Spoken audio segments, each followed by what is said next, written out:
മുഖ്യമന്ത്രി പിണറായി വിജയന്റെ മകൾ വീണയുടെ കമ്പനി എക്സലോജിക്കിനെതിരെ കേന്ദ്ര കമ്പനി കാര്യ മന്ത്രാലയം അന്വേഷണത്തിന് ഉത്തരവിട്ടു.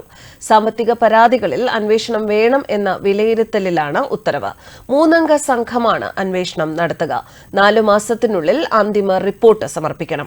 ഇക്കാര്യത്തിൽ അന്വേഷണം ആവശ്യപ്പെട്ട് ഷോൺ ജോർജ് ഉൾപ്പെടെ ഉള്ളവർ ഹൈക്കോടതിയിൽ ഹർജി നൽകിയിരുന്നു. Karnataka deputy registrar of companies Varun BS, Chennai deputy director KM Sankaranarayanan, Pondicherry ROC A. Gokulnath എന്നിവർക്കാണ് അന്വേഷണ ചുമതല. എക്സലോജിക് കമ്പനി നിയമലംഘനങ്ങൾ നടത്തിയെന്ന് രജിസ്ട്രാർ ഓഫ് കമ്പനീസ് ബംഗളൂരു നടത്തിയ പ്രാഥമിക അന്വേഷണത്തിൽ വ്യക്തമായതോടെയാണ് വിശദമായ അന്വേഷണത്തിന് ഉത്തരവായത്. CMRL എന്ന സ്വകാര്യ കമ്പനിയിൽ നിന്ന് വീണയ്ക്ക് 3 വർഷത്തിനിടെ 1.72 കോടി രൂപ ലഭിച്ചു എന്ന കണ്ടെത്തലിന് പിന്നാലെയാണ് അന്വേഷണം. വീണയുടെ കമ്പനി നിരവധി നിയമലംഘനങ്ങൾ നടത്തിയെന്നാണ് ഉത്തരവിൽ പറയുന്നത്. CMRL, KSIDC എന്നിവയും അന്വേഷണ പരിധിയിലുണ്ട്.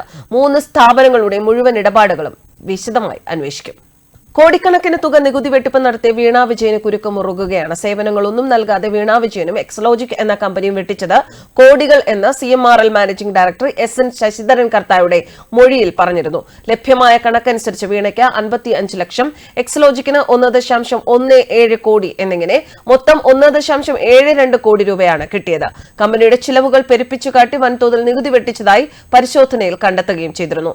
CMRLും ശശിധരൻ കർത്തായും 2020 നവംബറിൽ നൽകിയ സെറ്റിൽമെന്റ് അപേക്ഷയിലാണ് കഴിഞ്ഞ ജൂൺ 12-ന് ബോർഡ് ഉത്തരവിട്ടത്.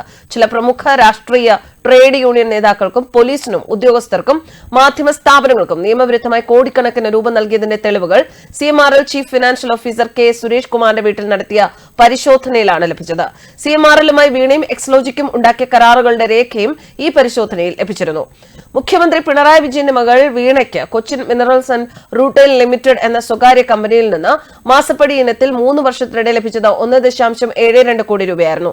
ഈ പണം നൽകിയത് പ്രമുഖ വ്യക്തിയുമായുള്ള ബന്ധം പരിഗണിച്ചാണ് എന്ന് ആദായ നികുതി ഇന്ററിം സെറ്റിൽമെന്റ് ബോർഡിന്റെ ന്യൂഡൽഹി ബെഞ്ച് തീർപ്പ് കൽപ്പിച്ചിരുന്നു. വീണയും വീണയുടെ മാത്രം സ്ഥാപനമായ എക്സലോജിക് സൊല്യൂഷൻസും IT marketing consultancy, software and സേവനങ്ങൾ നൽകാമെന്ന് CMRLുമായി കരാർ ഉണ്ടാക്കിയിരുന്നു.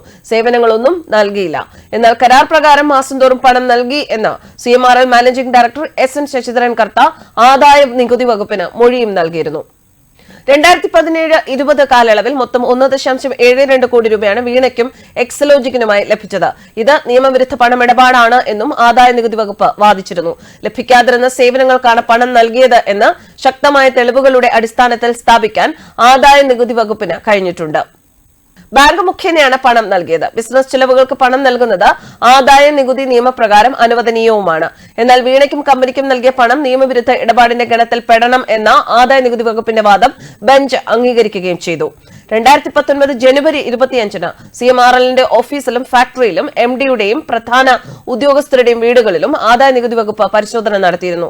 2013-14 മുതൽ 2019-20 വരെയുള്ള നികുതി അടവ് രേഖകളുടെ അടിസ്ഥാനത്തിലായിരുന്നു പരിശോധന. വീണയ്ക്ക് പ്രതിമാസം 5 ലക്ഷം, എക്സലോജിക്കിന് 3 ലക്ഷം. വീണയിൽ നിന്ന് IT മാർക്കറ്റിംഗ് കൺസൾട്ടൻസി സേവനങ്ങൾ ലഭിക്കാൻ 2016 ഡിസംബറിൽ CMRL കരാറുണ്ടാക്കി. സോഫ്റ്റ്വെയർ സേവനങ്ങൾക്കായി വീണയുടെ കമ്പനിയായ എക്സലോജിക്കുമായി 2017 മാർച്ചിൽ മറ്റൊരു കരാറുണ്ടാക്കി. ഇവയനുസരിച്ച് വീണയ്ക്ക് പ്രതിമാസം 5 ലക്ഷം രൂപയും എക്സലോജിക്കിന് പ്രതിമാസം 3 ലക്ഷം രൂപയും നൽകണമായിരുന്നു. ലഭ്യമായ കണക്കനുസരിച്ച് വീണയ്ക്ക് 55 ലക്ഷം, എക്സലോജിക്കിന് 1.17 കോടി എന്നിങ്ങനെ മൊത്തം 1.72 കോടി രൂപയാണ് കരാർ കിട്ടിയത്.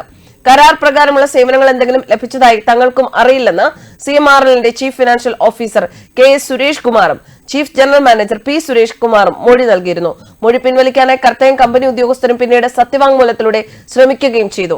എന്നാൽ നിയമവിരുദ്ധമാണ് വീണയ്ക്കും എക്സലോജിക്കിനും പണം നൽകിയത് എന്ന വാദത്തിൽ ആദായ നികുതി വകുപ്പ് ഉറച്ചു നിൽക്കുകയായിരുന്നു. ആദായ നികുതി നിയമത്തിലെ 245 AA വകുപ്പ് പ്രകാരമുള്ളതാണ് interim settlement board. News desk കർമാൻസ്.